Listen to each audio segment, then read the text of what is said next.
Hi, I'm Johnny Freitas and I'm a biologist. We are here in the highest parts of the Christopher Park, the area with the highest biodiversity on the island, and also the only area where we can find the endemic Sabal palm of Kòrsou. So this palm is endemic, it's only found on Kòrsou.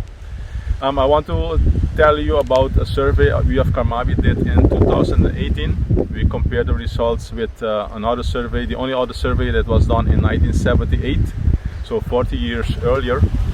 The results showed that there was an increase of the total population of sixfold, and especially the number of seedlings increased 20-fold.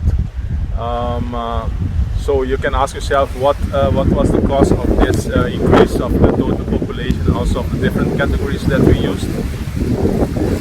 We attributed the increase to a goat management program that the management of Christopher Park started in the mid-1980s.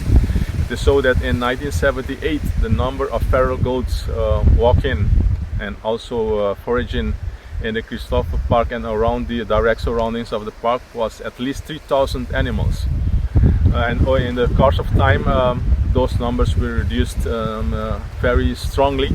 At present there are hardly any goats in the area. So actually there are a number of scientific publications that describe the negative effects of introduced grazers, mammal grazers, to especially islands, the negative effects they have on the vegetation of the islands. And so that's we consider the cause. Actually, and in the case of the Sabal palm, we have proof that those feral goats and donkeys, they eat the seedlings and they also trample on the seedlings.